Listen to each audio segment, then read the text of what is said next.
Hi there, I'm Andrea Mowry of DRK Everyday Knits, and this is a little weekly podcast where I try my best to answer some of your questions. Today I am wearing LYS, a little yellow sweater.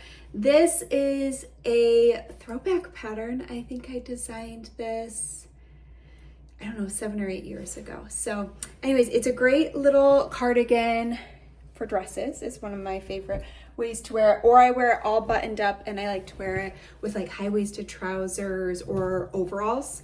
It's one of my go-tos. This uses La Bien-Aimée yarn, and yeah, it's just a sweet little cardigan. Perfect too for summer. It's been pretty toasty here, but the AC, man. Go to any store or movie theater or anything, and it is freezing. So I do try to carry something with me because every time I don't, I regret it because it's just so cold. So let's jump into some questions. Question number 1 today. I'm almost done with my DRK Everyday cardigan and I'm so excited. I've got 5 buttonholes done, and looking ahead to weaving in the loose yarn ends for each of the 8 buttonholes, do you have a method for ensuring those ends are not only neat but secure? Thanks. So what I did is the DRK Everyday cardigan uses a vertical double knit button band, and so the button band, think of it almost like a hemmed button band where it's like a tube of fabric more than just like this kind of button band, which is also vertical, but not double knit. And so it's just one piece of fabric. So the double knit, you can actually pull your ends into like the tube of it. So what I do is you're gonna notice there's the part where you had to break your yarn and you're knitting the 2 different sides of the buttonhole separately. And what I did was jump over where it had broken to kind of tidy up the bottom and top of the buttonhole. And because you'll have a tail at each end of the buttonhole.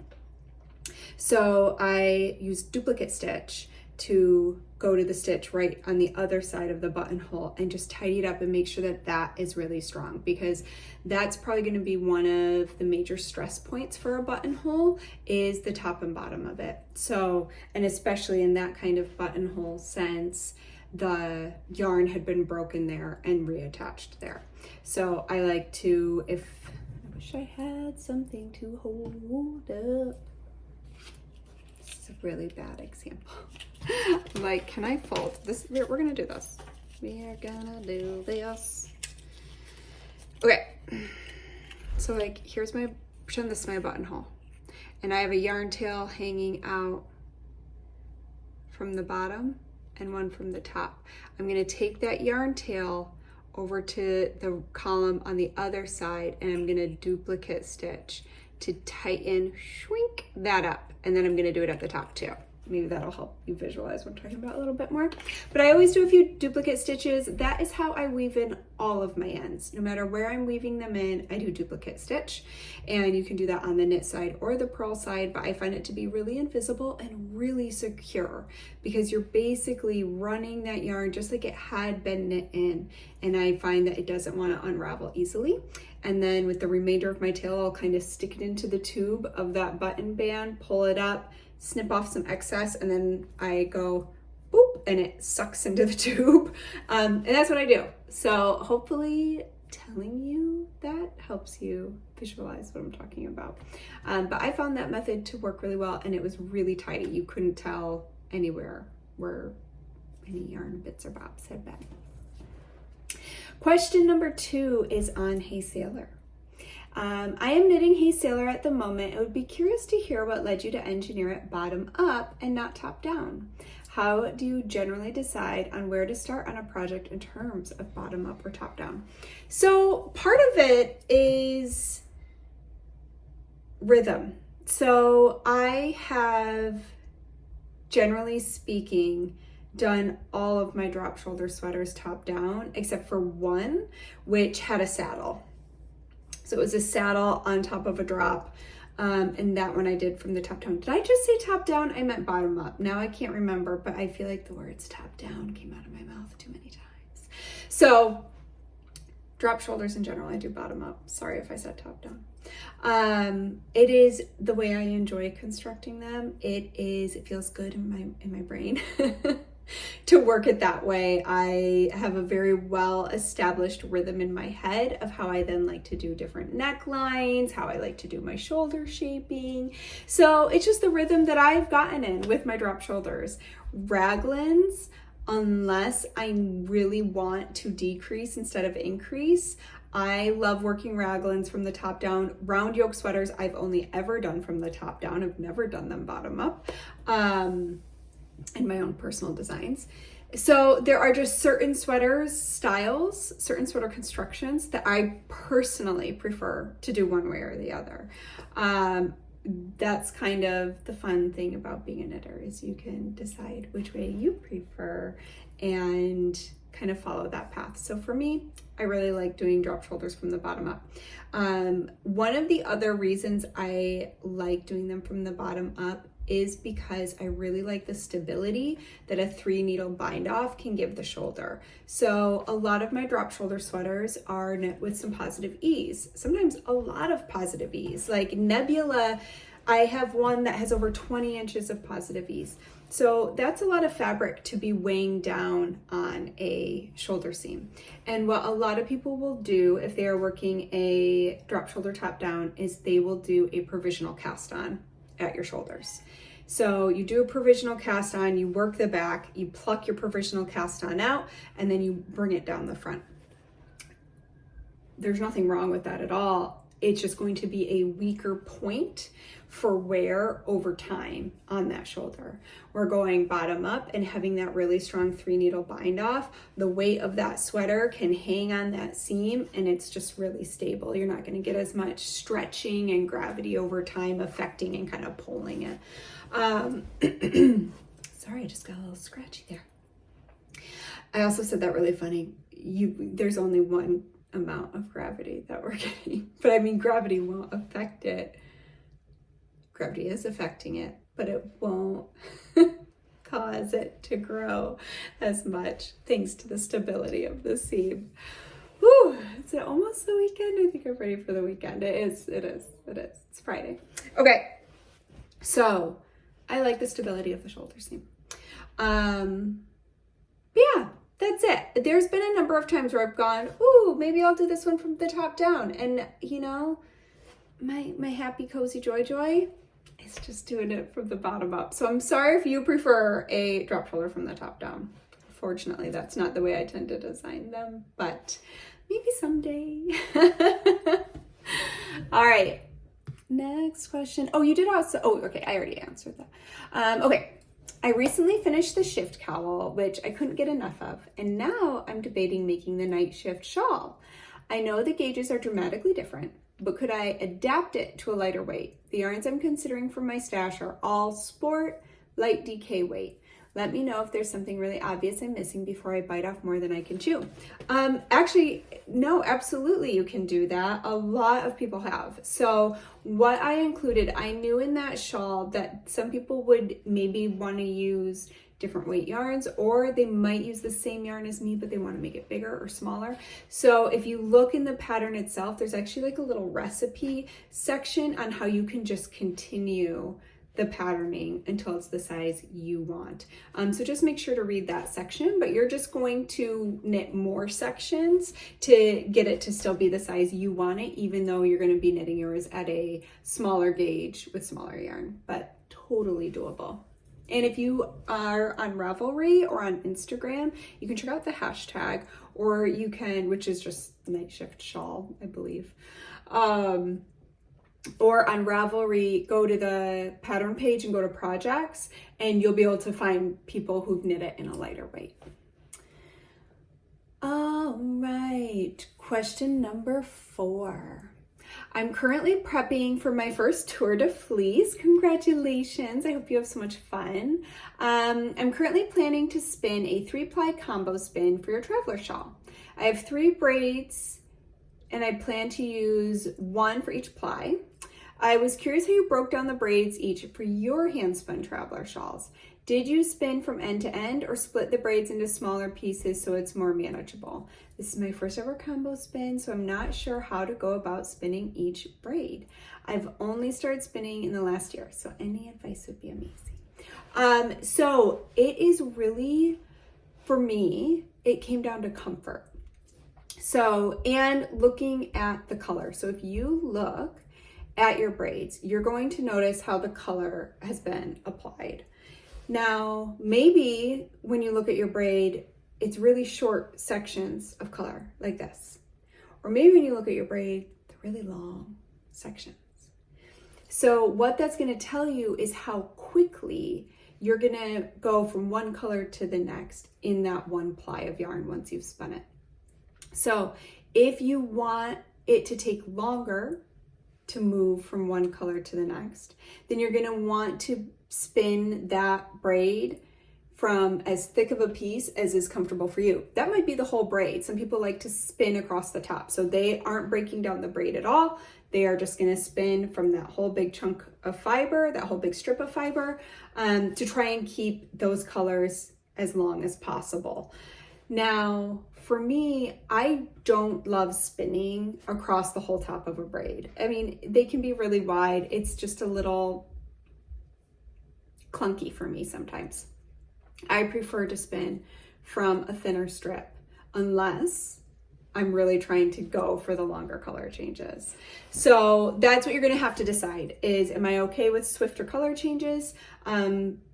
And is it more comfortable for me to spin from thinner strips? Then I'm going to go ahead and I'm going to divide this braid down. I usually strip a braid down.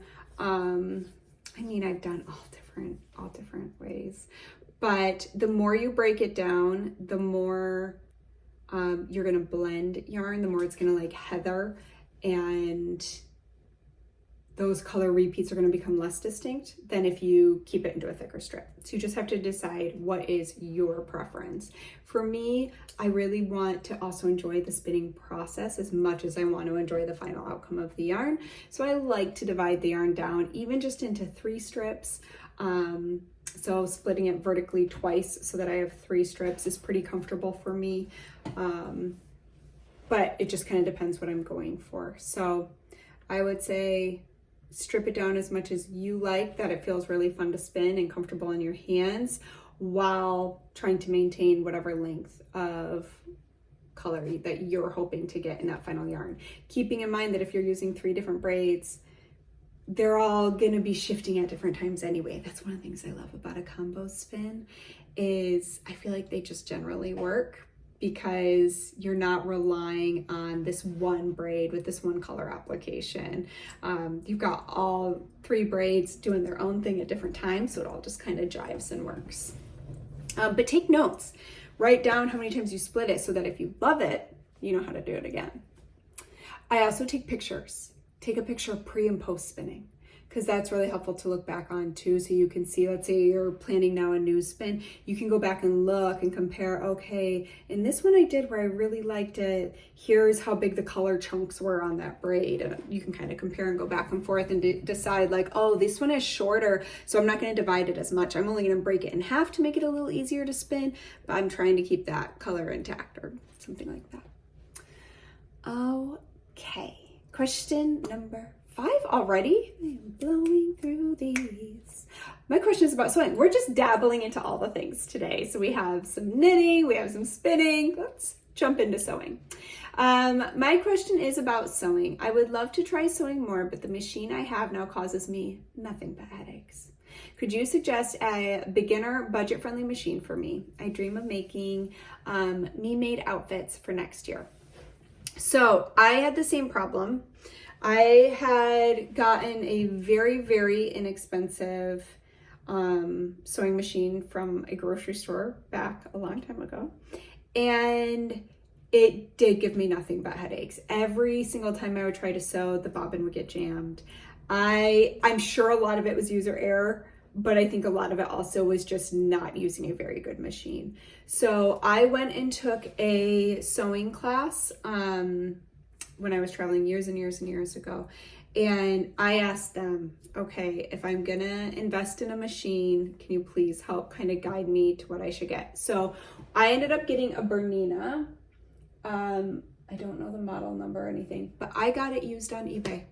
And it has been nothing but a joy to sew on, and I got it at a fraction of the cost that I would have gotten it from had I bought it brand new, and it was in great shape.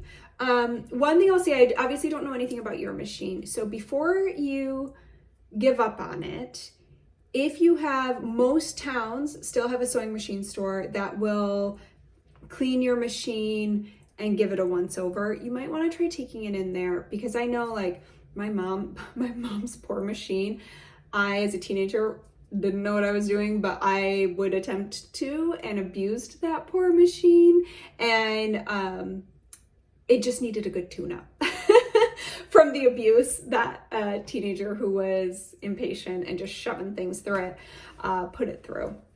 So that is one of the things. I do think it is very, very well worth it. If you're really going to get into garment sewing, if you're really going to want to make quite a bit of things, having the proper tools to do our crafts can make a world of difference in enjoying what we do. But they still have to fit our budget, no matter how much we want to make. So I would go to the top of your budget that you can to get the best machine you can afford, if you really plan on sewing a lot, because I think it's worth it. And I think in the long run, when we can invest in the machine or the tools that are going to do the best job within our budget, it's going to save us money in the long run. Because like that really cheap sewing machine I first bought, no amount of getting it tuned up or checked out was going to fix it. Just wasn't a great machine. And I feel the same way about knitting needles and things like that, where over time what ends up happening is it either kind of sucks the joy because we're fighting with them, so we're not getting to use them as they should be, or they're breaking and we have to replace them. So it's kind of like interchangeable knitting needles. I've said this before. I really wish someone had told me when knitting clicked and I knew it was going to be this lifelong thing. I wish somebody had said, hey, get interchangeable needles, stop buying fixed needles. Because for me, I was spending all this money on fixed needles. I only had to do it one at a time, but over time it really adds up. Where if I just had one set of interchangeables, I would have saved myself a lot of money. So, but eBay used machines, I at least had a really, really good experience with my machine. I've never looked back. I love it. Maybe, I don't know if like Facebook Marketplace, I'm not on Facebook, so I don't know about that, but I feel like that would be another good place to look. But yeah, put your feelers out, because that's the thing too, is there are other people who end up getting really into sewing, but they go maybe the quilting route, but they had a really nice, basic sewing machine, and now they're getting a snazzy quilting one that has all the bells and whistles. So there are always people selling their old machine that might be exactly what you need. So anyways, that's what I did. It worked out great for me. And that's where I would start if I were to do it again. Okay, bonus question. We just hadn't done one of these in a while, so I was like, why not? We're touching on all the other random topics. So this one is not exactly knitting related, but can you tell us all your physical, mental health care secrets and successes? Creating, knitting, and being balanced in my social life is my mental health care. This is the person who wrote it. But I'm looking for other ideas for physical health routines. I love being active, but the older I get, the more I struggle finding something that fits me. You have mentioned walking and working out before, and I've always appreciated your openness and how you balance your time and your own physical health journey. So I haven't spoken about this for a while. It is something that I do feel very passionate about. So I have some autoimmune disorders. I have 4 autoimmune disorders. And because of that, I realized shortly after my son was born that I really had to start prioritizing my health, or things were going to continue on the decline.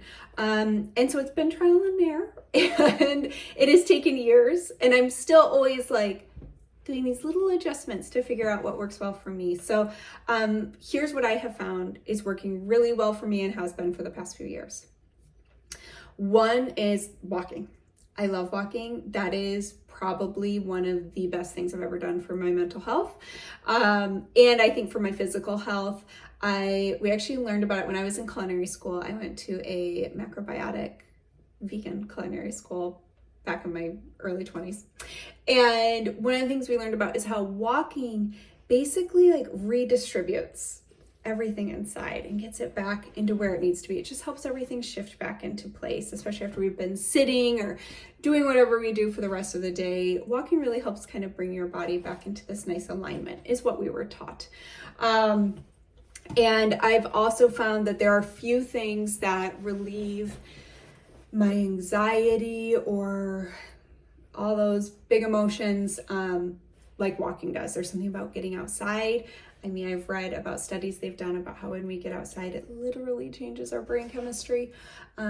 So walking is key for me, and I try to keep that as part of my everyday life, preferably outside if I can, because that really seems to be the magic sauce. And so yeah, big one, I walk as much as I can. Another one has been strength training, and this has been huge for me, especially the past few years. So I was diagnosed with osteopenia, which means I'm already struggling with some bone loss due to some of my autoimmune conditions, and I don't want to end up with osteoporosis. So we're trying to keep an eye on all that. And so one of the things that really helps our bone health is weight-bearing exercise. So I went through a little bit where like walking was just making me feel so good that that's all I was kind of focusing on. And I was walking a lot, miles and miles and miles. But I still noticed that my muscles were weakening. So when I got back, when we figured out about the osteopenia, my doctor was really urging me to do the weight-bearing exercise. I realized I really had to drop in weights from before, you know, from that shift of like, I was doing some weightlifting and then I went to kind of just walking, and it just made me realize, oh wow, my muscles are deteriorating a little faster than I thought they would. I thought walking would kind of help more with that. So it was kind of an eye-opener for me of how important it was for me to do that weight-bearing exercise. And now I focus on something called progressive overload, which is where I am trying to hit failure with my weightlifting whenever I work out. So basically making sure that I'm increasing weight and progressively overloading my muscles. There's so much information on there. I am no fitness expert, but I will say I've never been able to build muscle.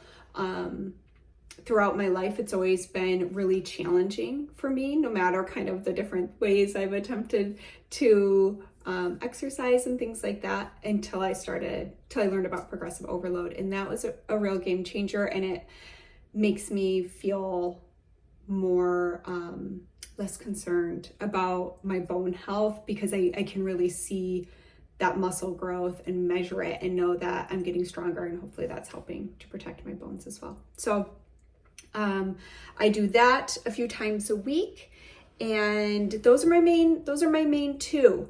I also really like pickleball. My husband and I are big pickleball fans. We just like to play one-on-one together, and that's just really fun. But that's kind of my physical self-care, is mostly those two things, plus pickleball whenever we can find a window to do it. But I will say the other key for me has been, I need to do it in the morning. I find that running a business, having 2 young children, if I wait till the afternoon or anything like that, it's just not going to happen. Life gets too busy and it shifts down on my priority list. And especially as a young mom with a new business, it was really hard for me to prioritize anything that wasn't for my kids, my family, or Drea Renee Knits. So I really had to make a decision, like, okay, I have to prioritize this for my health. And for me to do that, I'm going to do it early in the day, before there was like, wait, we need this. So that's been key. This is the most consistent I've ever been in my life. I'm going on like 6 years of being real consistent. And it's timing it in my day so that I can prioritize it. And I look forward to it. It's really become just part of my day. So anyways, those are the physical ones that you asked for, my physical health routines. So yeah, if anybody else has any that they'd like to share, I always love to hear what other people are doing that makes them feel good. So I think that's it. I'll end this with, I have been getting so many questions about when the Rhinebeck Center is coming out. We've done, I think, a pretty good job of keeping it under wraps this year. It always comes out mid-July. So it's actually coming out from today, like a week and a few days. So make sure you sign up for the newsletter. There's a link below. But yeah, it's coming real soon. I'm gonna do a sneak peek this next week, so you'll get to see a little bit of it, but it is coming and I can't wait to share it with you. And I think that's it. I hope that you enjoy your weekend. I hope you get to do some making, and I hope to see you back here next week. Bye.